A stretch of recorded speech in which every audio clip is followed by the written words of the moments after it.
Kale webale yekumidde ku Jonathan exclusive nkwaniriza kansubire muri bulungi tukataddeyo kawungezi kansubire osiibye bulungi gwatasiibye bulungi ayongera bongezi kubanga osaba atencha alujja baluterera ka episode ka leero ninengeri je nagadde nkakwatemu era nenziramu okunoonya omukulu ono mayi mukali akasoka abantu bakwagala se agamba nalabakawo nake yankubira nangamba amvuka nga nyonyodde bulungi ensonga ningamba lwaki nakalala sikolaki sikunoonya naye one of the stories eziri mu kutambula akadde kano tuli ku story ya Hajji ne Hajjat tanaba kubanga ogimanyako kubanga nkwako kabaka kulandi akatintini anti Hajjat yagenda nawa ku police bwe yalinga agamba anti muwalawe bawe yali yebaka ku muwalawe ow'emyaka 14 for starters enembozi bojulira buulizi ng'omuntu tosobola kulemere butanyolwa ng'ojulidde buulizi omulundi ogusose yavayo nakola interview nzijukira interview yasooka agikola ne Ruth Kalibala ne going viral okuvudde bino byonna byetuliko akadde kano naye side bbiri zonna zivuddeyo buli emu ne wa side yayo eya Hajji ne tugiraba ne ya Hajji ne tugifunako ne y'omukyalo oli Hajjat era nga Hajjat wekimu kyasinzo virayo yabadde muwala yennyini gwagamba nti yakwatibwa ate okuba nti bavuddeyo obujulizi ne babukyusa okusookera ddala Hussein nze paka kati nkyatya abakazi batye byaddala ninamu n'okutya bwe kibanga oli yabadde ne mukyala we ng'amulina waka banange ekintu ky'okukwata omukazi n'omusse waka nakyo kiralamu naye ng'oli yakikkiriza n'amuteeka waka naye ng'ebyo byatuuseewo bibeera bitiisaamu ebyaddala kakati nga abakazi okyabatya njagala gamba bantu bewagambye basigale nga basaba temusaba nnyo Katonda kumufuula bize naffe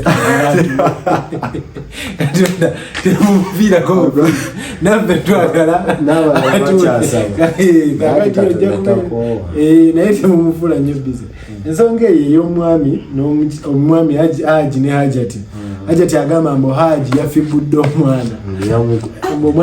Hajji yalinyaddeeka ekintu kino kyawe bw'okiwulira obuwulizi solugamba omusajja wa kikaaki kibeera kiwulikika bubi nnyo nange we nasoso kiwulira nawulidde bubi kale ate wekikusanga nga wazaalayoko ku mwana omuwala owulira ennyinke owuliragamba naye bannange omuntu ono lwaki akola kino ekintu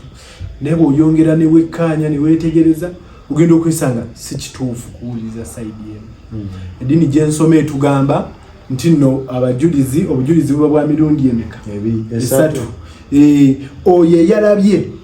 n'aleeta obujulizi bwe n'omulala ow'okubiri najja n'alaba nga tebyagenze muyita ng'abaddewo n'alaba n'ow'okusatu bwajja n'alaba ngera naye bino bigundi yalabye najja n'aŋŋambako mu nzigi endabe oba obujulizi tetububala tetubutwala nga bujulizi so Hajji bye bamugeddeko biyitirivu batugambye akozesa ne kyayi wenjaye Hajjat yatugambye mbu Hajji akozesa kyayi wenjaye n'atugamba mbu Hajji oyo alina ayisi akozesa enjaga n'ebitamiiza naye nga agezaako kujustifyinga kiri kukijjayo bulungi nti omusajja oyo mubi akozesa kasituka naye abasajja bamukozesa ebintu ebyo bibi mubirekera ku bintu ebyo naye Hajji kyendowooza Hajji yandibadde atuula ne Hajji ne bakkaanya wabugagga Hajji abimuwe kubanga yayonoonye erinnya lyekigenze ewala kisuse toyinza kwonoona linnya lya munno okutuuka kumukwasa mwana wa myaka 14 mu butuufu omukazi bw'abanga yazibiriza n'akola story eyo nga si ntuufu naye omukyalo yabamu naye kimala omukazi kyava era ebintu bya Katonda bizibu omukazi mulaba edduka omukazi yakaaba amaziga abakazi bakaaba naye n'abasajja beekaaba n'alaga ennaku nanyulwa naggwawo Hajjati kumba agoba diru nga yakale kutuke Hajjati naye gwe oyinza obutakabanga bintu byobala byabuwumbibwa ssente era waakiri obuzigo obuleeta n'ofuna ensimbi so tomanya Hajjati wabanga yabaze ka ssente embala gye yakabazeemu mbi saagala kutuuka kubanga waliyo ebyo bagawul child bagawul child we bawulira omuntu ng'avuddeyo n'agamba mbuno Hajji bamuwaayiriza teyakwata bayomba banyiiga waliwo ne bembaddeko nabo bagamba nezo kyekisajja ekyo wakirabya amalevu uzugamba amalevu ge gaalinya ddeeka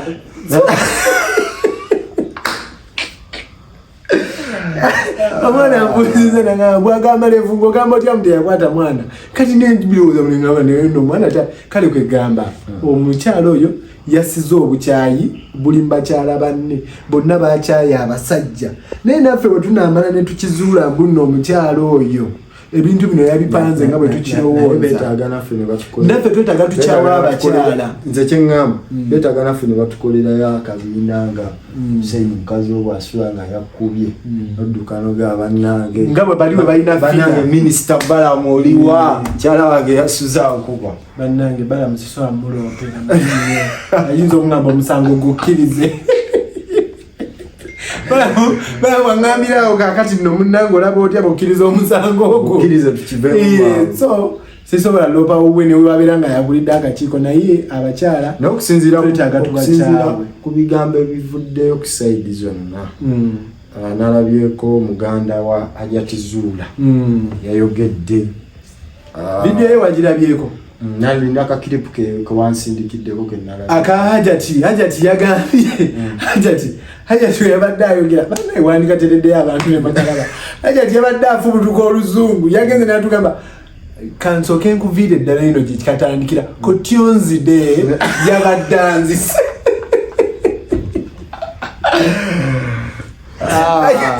Hajjati yagambye kutyonzide naye yakyogedde emirundi ng'esatu ng'ali serious Hajjati yabadde alwanirira muganda we byeyavuddeyo tetwagala biwakanya story ye yabadde following nga egenda bulungi no kati n'omwana oli ayina mwana wa Hajjati naye yavaayo n'aleeta story nga naye story ye eflowing ate ebyo bulungi naye sewalo yange weeri ku bino byonna eri ku this innocent girl gwe bali mu kusaamu olina obukakafu nti ali innocent kati bwe kisooka ne kibanga kituufu nga Hajji yamukwata nga tugambye kituufu Hajji yamukwata no nga era nga nkyakireetera mugundi ddala bwe kibanga kituufu Hajji yamukwata oyo muwala ayina ekyo kiri mubeerako obulamu bwe bwonna kigenda kumugonya nti bamukwata bayigawe saagala tusekere mu nsonga eno eri siriyasi abaana abawala gye bali eyo bayita mu bintu bingi naye kyeŋŋamba bwe kibanga ate tebamukwata nga Hajjati ali mu kumuzannyisa muzannyo era kigenda mubeerako ebbanga ensi olaba kati obeerawo ng'oliawo n'olaba akavidiyo ak'omuntu akedda so bino byejogera si byange nawulidde era mu kavidiyo akalala nga waluvuwe yavuddeyo n'aclarifyinga n'agamba omwana oyo ewame yabyogedde tebamuggyako daliiru waliwo yaŋŋambye fulufiga tebamuggyako bigambo ye yabyogedde fulufiga naliko mboozi so ye kambireke naye mbadde ngera bibaleetera naye baŋŋambye nze wenakyogedde nga oyo tebamuggyako mboozi wano era munsonyiwe mbadde njireeze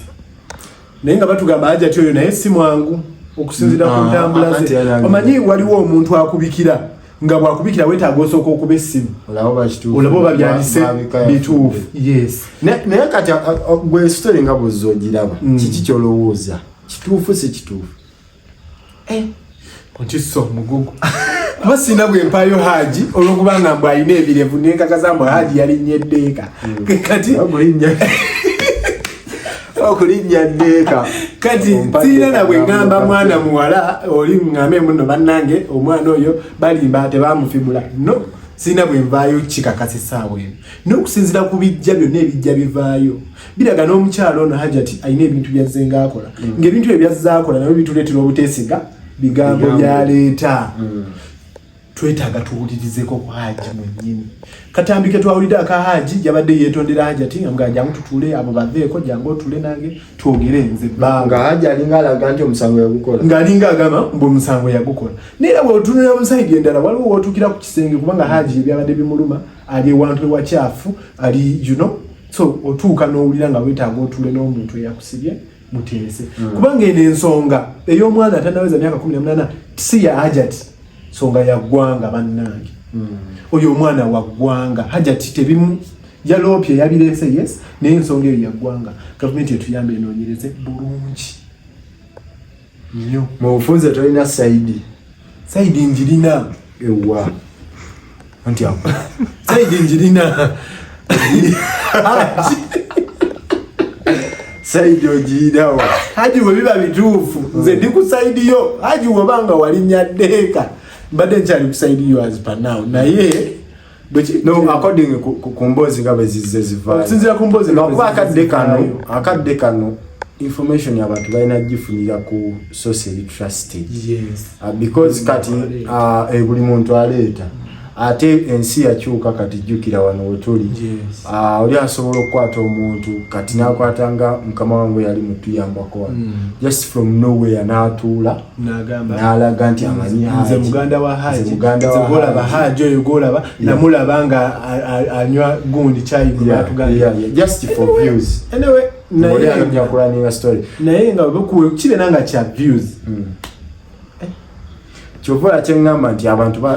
ekintu kino tulina sofa ze sinafuna Saidi ya Hajji tufu jemeka kasanti kati kikivuddemu Hajji. Obulala kiriwo nti Hajji tetulina we twesiga bigambo byonna bizze nga bijja olw'ensonga Hajji tetunnamuwuliza. Kiringa ku story ya Kaggwe ya Pretty Nicole twawuliriza Hajjati yavaayo n'ayogera ebigambo nga Nicole tetunnabamuwulira. Nicole yavuddeyo n'ayogera ebigambo ate yatutegeezeza neba naye abasajja mutuswaza tuswadde tukooye yefe tugenda kukola tutya. Hajji bakuwaayiriza nti wafibudde omwana naye ye akiramu batugamba yalaga omwana ebitundu byagundi yajayo bomba kati fe tugenda kukola tutya nga tubawolereza mu ggwanga lino. Bannanga abasajja mususe mwekubeko mu mitima mutuuzeeko ebitundu byammwe wansi tugenda kubonabona nga tubawolereza lwakuba ye Hajji tukyamuwolereza paka ng'avuddeyo n'atubulira. Naye nze kankubulira ebyaddala okusinziira ku mize gya Hajjati gye mpulidde ndi ku Saidi ya Hajji. Ndi musajja akola amawulire sali maze gakigira mwange naye bwe nvaayo bwe bukya enkya ne nzija ne ŋŋamba nti tugeze ne ŋŋamba oli Hussein yakubye oli yamukubye bubi nnyo. Hussein najja n'agamba nze teyankubye just twadde tukapanze bupanze. Ebyaddala osooka n'ofunamu okutya because kati nga ku Saidi ya Hajji nti omuwala yavuddeyo n'agamba tebakola ki nayogera nti muganda we balimba biki tebamu. Waliwo omuwala yavuddeyo n'agamba mbu nno oyo omuwala yamugambako mbu Hajjati yamutwala n'amutwala ew'omusajja yali abanja Hajjati sinsi $600 omuwala oyo ne bayise kati yombo omuwala oyo n'asasulirako Hajjati. Ye bannange era Hajjati mbwera so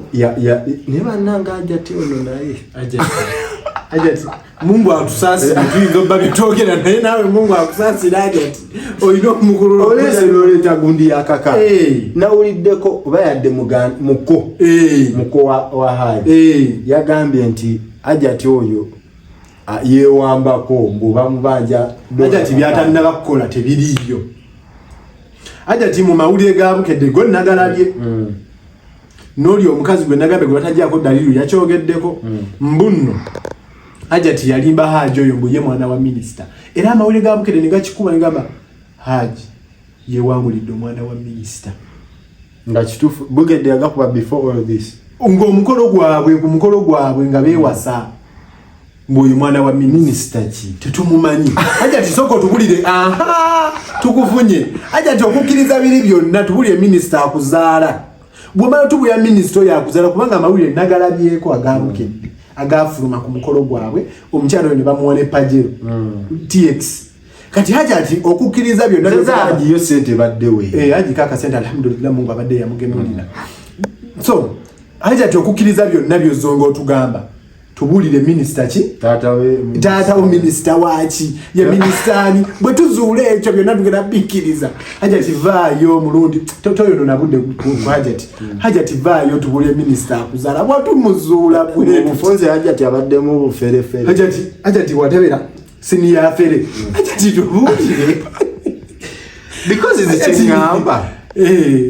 story ya kakage yate nayo kubola kakaga dede ndio nabudde mu story Hajjati tubulire minister akuzaala byonna tugenda bikiriza Haji atwala amanyai na mwana wa minister ila ya amanyai na mwana wa minister no kwanguwa omusira bambi musajja wattu ndoza mulaba bisajja mwe muli eyo mubalabala abana babe ndi kumbe muli kubyafere nalabeka ekifaananyi kya Haji ekyo kyawanise ebirevu bwati ebirevu bawe yagambye mwebyo ebirevu ebyo aleka kamera yakafibula ningoka ebirevu byebifibula mazima ddala kyokka bana muna tusonyiwa okuseka naye first of all era ku side y'omuwala nze nakyogedde ku side y'omuwala wewali nze wensinze okweraliikirira mu bitundu byonna oba Haji alina omusango bw'aba agulina omuwala alina obulumi ku mutima bamukwata bw'aba tagulina nga Hajjati ali mu kumuzanyisa omuwala oyo alabika yeetaaga rehabilitation kati ennaku zino agaba rehab yatugamba ayagala kunikolo omanyi akadde kano ffenna twogera ku Haji na Hajjati tetuli mu kwogera ku mwana oyo naye kyali mu kuyitamu akadde kano ffenna tuyinza obba tetusobola kitegeera kituufu tetukimanyi because ali mawulire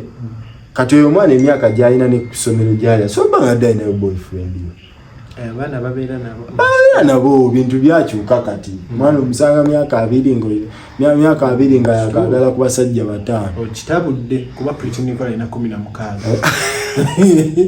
naye twagenda owulira luli ku 14 nga balina gwe bamukubira kati ku 14 bali balina gwe bamukubira nga teyabadde nawe yabadde kuwa abandi kati bw'ogamba mbu myaka asimanya 2 lere kitegeeza weebiri waneyo so kati ezo obulamu bwe tewali ssagira mukyukiramu nnyo Nicola neba ne wafuka kyakulabulirako mwana gwe kyakulabira kukyukiramu nnyo naye kale ekituufu kiri nti nno atwogere ku mwana omuwala ekituufu kiri nti nno kyannaku omwana omuwala oyo ayita mu kunyigirizibwa okw'amaanyi actually nze era nabaddeawo nadda neŋŋamba naye where is this young girl because alina okunyigirizibwa okwejja emirundi ebiri kati ne ku ssomero yokka mikwano gye omanyi kigenda kubeerawo abantu bakitegera omanyi kino temulina ngeri gye mugenda kikweka mwe mwerowoozeseyo mwe muli mu kikweka mwabadde mukimanyi tunasanga ebifaananyi bya Haji naye olwokuba nga Hajjati yavuddeyo abantu ne banoonya Bawajjati kati naawe maama oba wavuddeyo abantu abali ku kyalo kyammwe bagenda noonya omwana wo oyo aweza emyaka 14 mu baana bo bajja laba gwe tutannalabako bamutukubira ekifaananyi bamuteeke ku mutimbagano omwana agenda kuyita mu trauma nga y'amaanyi obulamu bwe bwonna that's why wabanga ddala kituufu Hajjati wabadde olimba Hajjati waba wakoze bubi Mungu akusaasire Hajjati oba walimba kyabaddidde obulamu bw'abantu babiri n'abwokyera mu kaveera n'apakasukeeri omwana oyo kale emboozi ya Hajjati baŋŋambye ng'omwana yagambye Hajjati mbudaddi buli jjajja n'akwata kabina n'amabere nga ye omwana akola kitavaawo omanyi story nyiza mu lwenjirowoozaako mbu omwana yagambye maama we mbu Haji buli jjajja n'alinnya ddeeka bw'alinnya ddeeka n'amukwata ku mabere n'amukwata kabina n'abaana n'akwata ku mukono n'abantu batangazamu kati Haji story nga bweri ono omuwala si yamuzaala omuwala yajja ne Hajjati so abantu abamu temukigezza nnyo baadde bakigezza mbu omusajja yayagala omwana we naye tekiri bwekityo n'ekirala kyembadde njagala abantu sayidi endala gyembadde njagala abantu balabiremu ekintu ekyo nti nno tuyinza obba bonna tubasalira omusango nze ndi omu kubakkiriza nga sirabyeko naye sexual harassment ebeerawo n'omulenzi ne wajja nakukwatirira bw'ati nakukwatirira ebeera sexual harassment era bwe mugenda ne muwoza omusango n'okukwata obukwasi omukazi kabina omukwata obukwasi kabina tewawulira Shiba we yavaayo n'agamba mbu baamukutte rape kati ye kye yali ayogerako tebaamwibakanako ne just baamukwatako ayinza n'oba baamukwata ku njala ze naye n'alaba nga intention y'omuntu yakukola ki yakumuharasinga so nze nzikiriza nti Hajji ayinza okuba alina okukemebwa kwe yafuna naye badde njagala bwe baba basazeewo bireeta tutunulire sayidi zonna n'omwana oyo tuyinza okuba nga tumuwolereza nga naye alina engeri gye yayitanga mwalimu nga puleti omwana oyo tuyinza okuba nga mungwasonyiwe omwana oyo tuyinza okuba nga tumuwolereza nga naye alina engeri gye yali akola Hajji ebintuntu kuba ya Hajji si yali amuzaala londa simu omwana nga bw'akyajinga bw'akebera kyaja gino so nga ne Hajji yali seduce so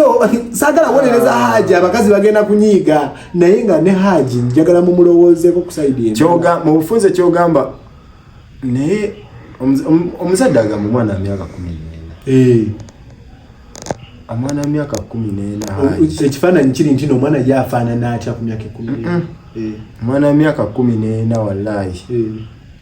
waliwo olabira ekyana nga kiri myaka 14 waliwo olaba omwana nga ali myaka 14 bakuwano Pretty Nicola atulimba ogamba Nicola alimba talina agambye